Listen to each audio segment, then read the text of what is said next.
A few months ago, I had an experience that has stuck with me. It wasn't a paranormal experience or particularly unusual. In fact, it was rather mundane, but the effect it's had on my mental state is comparable to that of a nightmare. The difference being that nightmares terrify through rationality and symbols.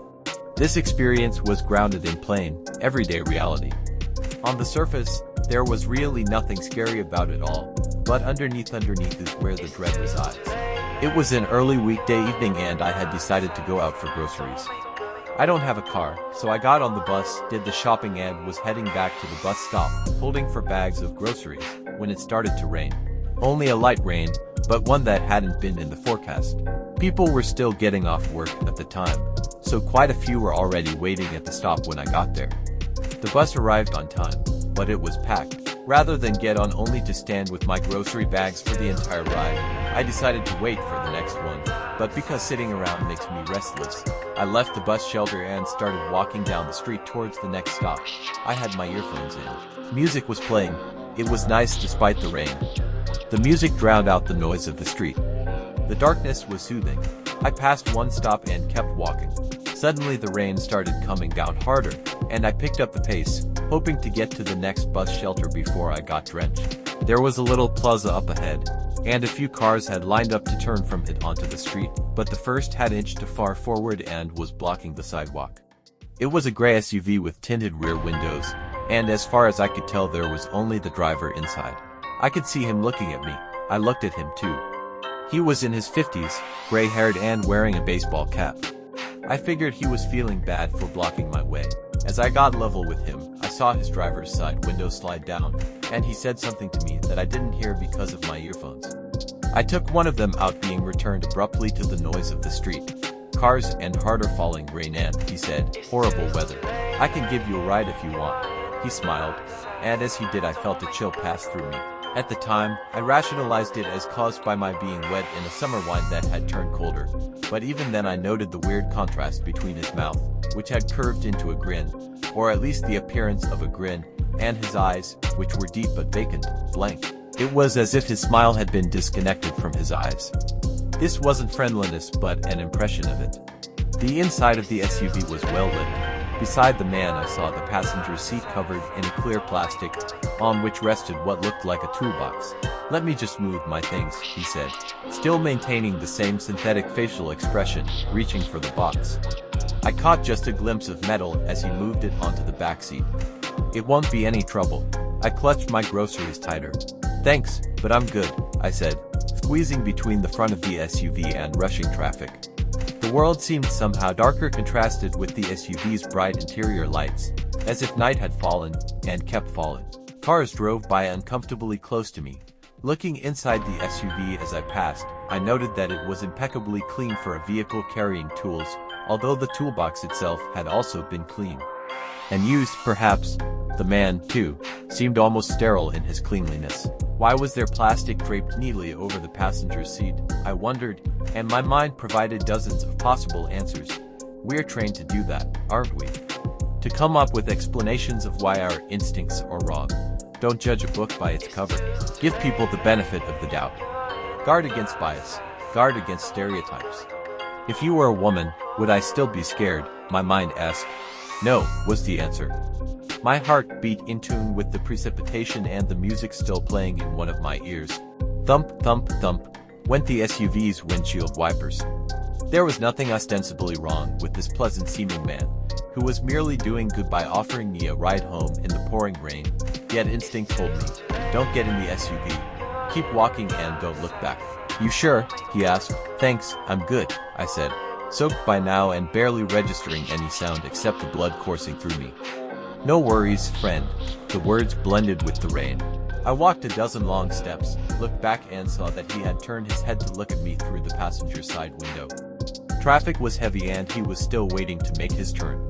Thinking about it now, if I could have reduced my instinctual unease to a single word, it would have been superficiality. Everything about him was surface, a filthy surface scrubbed and spotless. He was an approximation of a human, his smile, his clothes, even his age.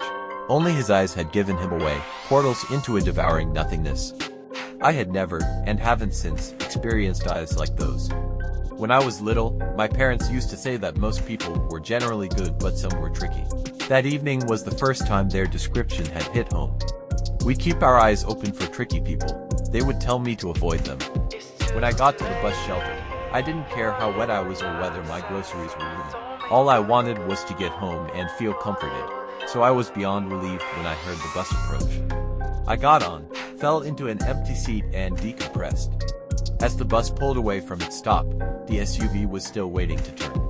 Nothing had happened, but I spent the bus ride shaking, head down and watching drops of rainwater gather and fall to the floor. Moving lights from the outside spilled eerily into the bus. Shadows crawled across them. About 40 minutes later, I got out at my usual stop, consoled by the familiar sight of my apartment building and feeling I had let my imagination get the better of me.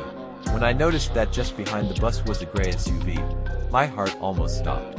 Was it the same one had it followed behind the bus all the way here? I was too far away to see inside. I hadn't memorized the license plate. But it felt like the same one. I turned toward home. I ran. My grocery bag swung wildly at my sides. Even before gathering the courage to glance back and see, I knew. The SUV followed. Menacingly, it rolled slowly alongside the cracked sidewalk, down which, having dropped my groceries, I darted toward my building. A few people stared from the other side of the street, but I didn't care. Cutting across the building's grassy front lawn, I slipped but didn't fall. Using my hand to keep upright, reached and pulled open the front doors. I could barely breathe. I knew it wasn't my imagination urging me forward now, but survival. Fiddling for my keys, I said a prayer I hadn't said since childhood, and holding the keys in both trembling hands got the electronic fob close enough to the wall-mounted sensor to open the lobby doors. Sluggishly, excruciatingly they opened. I went through, and, agonizingly, they closed. I pressed the button to call the elevator maybe 10 times, kept looking back, seeing nobody, seeing someone approaching the apartment building. The elevator dinged. I jumped in, frantically pressed the button for my floor, and watched as the figure passed from outside to inside.